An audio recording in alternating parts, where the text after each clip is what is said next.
Press the bell icon on the YouTube app and never miss another update. Steel उद्योग की नगरी कहे जाने वाले भाईंदर में करीब 350 छोटे स्टील के कारखानों के औद्योगिक कचरा संग्रहण के लिए गंभीर समस्या खड़ी हो गई है। मालिकों और व्यापारियों को डर है कि मीरा भाईंदर नगर पालिका का तलोजा में इस कचरे को निपटाने का फतवा इन उद्योगों से जुड़े हजारों श्रमिकों के लिए रोजगार पर कुल्हाड़ी की तरह वार हो सकता है। स्टील के बर्तन बनाने के लिए भाईंदर एक प्रमुख शहर है। शहरीकरण सहित स्थानीय समस्याओं, असुविधा और मुद्रास्फीति के कारण यहाँ स्टील उद्योग में गिरावट आ रही है, लेकिन यहाँ स्टील के बर्तन पालिका ने बफिंग फैक्ट्रियों का औद्योगिक कचरा उठाने से इनकार कर दिया है। चूंकि कारखाने से निकलने वाला यह औद्योगिक कचरा खतरनाक है, इसलिए इसका निपटना तलोजा अपशिष्ट संयंत्र में बेकार तरीके से किया जाना चाहिए। नगर पालिका ने ये कहा है। इस कचरे को निपटाने की भारी लागत हर महीने बढ़ती जा रही है। वर्तमान में कुछ हजार श्रमिकों के परिवार बफरिंग कारखानों पर निर्भर हैं। तलोजा भाईंदर से बहुत दूर है और उसमें परिवहन की लागत भी अधिक लगती है। उद्योगपतियों ने नगर पालिका के फैसले के खिलाफ रैली की है और आंदोलन की चेतावनी भी दी है।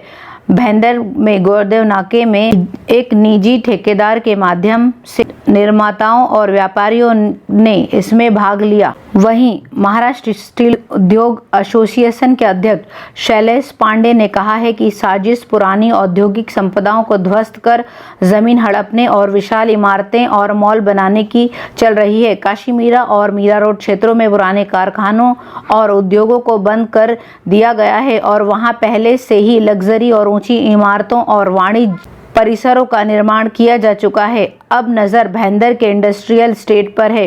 कोरोना संकट ने इंडस्ट्री को तहस नहस कर दिया है। हम पहले से ही ठोस अपशिष्ट शुल्क, औद्योगिक उपयोग के लिए पानी की बढ़ी हुई दरों, स्टील उद्योगों वाले पहले से ही त्रस्त चल रहे थे और अब ये आपदा अलग से आ गई है। मीरा भाईंदर में कई रिक्शा चालक 3 से 4 यात्रियों को बैठने पर अतिरिक्त किराया वसूल रहे हैं। भाईंदर पूर्व और पश्चिम रेलवे स्टेशनों के साथ महत्वपूर्ण स्थानों पर लीज का जायजा नहीं लेने का फायदा उठाया जा रहा है, जहां यात्रियों को पता ही नहीं है कि शिकायत कहां दर्ज कराया जाए। वहीं क्षेत्रीय परिवहन व ट्रैफिक पुलिस भी जन जागरूकता से कार्रवाई करने से बच रही है। मीरा रोड और काशी मीरा क्षेत्रों में रिक्शा मीटर की तरह साझा किराए के आधार पर चलाया जाता है। भाईंदर में केवल साझा रिक्शा, साथ ही रिक्शा विशेष किराए के कोरोना पर संचालित होते हैं। सरकार को इस अवधि के दौरान 2 यात्रियों को समायोजित करने का निर्देश दिया है, यानी कि रिक्शे में सिर्फ 2 लोग ही बैठे। लेकिन रिक्शा चालकों ने स्थिति का फायदा उठाया और शेयर किराए में 50% की बढ़ोतरी कर दी है। इसके अनुसार 10 रुपये के न्यूनतम किराए वाले शेयर रिक्शा चालकों ने यात्रियों से 15 रुपये वसूलना शुरू कर दिया है। इस आधार पर प्रत्येक चरण में शेयर की कीमत में 50% या उससे अधिक की वृद्धि की गई है। भाईंदर से उत्तन तक जाने के लिए शेयरिंग किराया बढ़ा दिया गया है, जिससे शिकायतें आ रही हैं। रिक्शा चालक कोरोना के प्रकोप के बाद 3 से 4 यात्रियों को समायोजित करने के बाद भी शेयर किराया बढ़ा रहे हैं, जिसके लिए कई लोगों ने शिकायतें की है। इसके बावजूद भी भाईंदर में रिक्शा चालक अपनी मनमानी कर रहे हैं। भाईंदर ईस्ट में न्यू गोल्डन नेस्ट और दीपक अस्पताल के यात्रियों से प्रति शेयर 20 रुपये वसूला जा रहा है।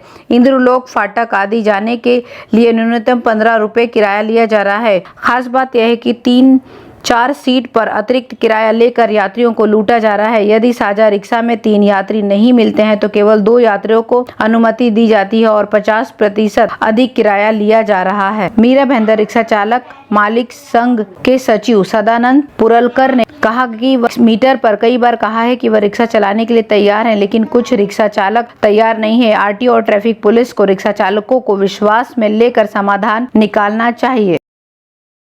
भाईंदर पश्चिम क्षेत्र के बाजारों में लोगों की भीड़ लगी हुई रहती है। इसके चलते जाम की स्थिति भी बन रही है। खास बात यह है कि भाईंदर पश्चिम में छत्रपति शिवाजी महाराज मार्ग पर अवैध रूप से भरे संडे बाजार में लोगों का आना जाना लगा रहता है, लेकिन मीरा भाईंदर नगर पालिका इन बाजारों पर कार्रवाई से परहेज कर रहा है। नगर सेवकों द्वारा सकरी सड़क पर अतिक्रमण करने वालों के बारे में एक शब्द भी नहीं बोलने से नागरिक नाराज हैं।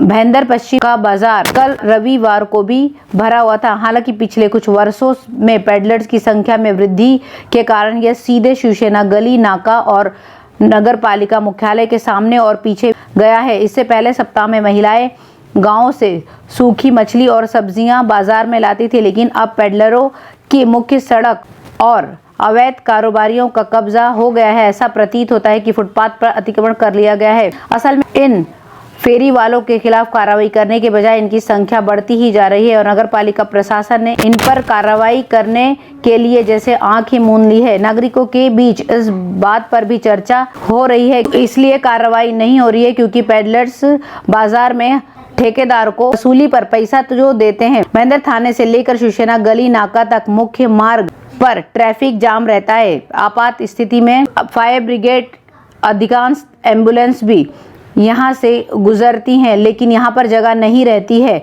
वहीं रविवार के बाजार में चोर घूमते रहते हैं। महिलाओं और लड़कियों के साथ छेड़खानी भी साथ साथ वो करते हैं। ये ऐसे मामले भी आ रहे हैं। बाजार खत्म होने पर सब्जी विक्रेता अपना कूड़ा वहीं फेंक देते हैं, जिससे सफाई का खामियाजा नगर पालिका को भुगतना पड़ता है।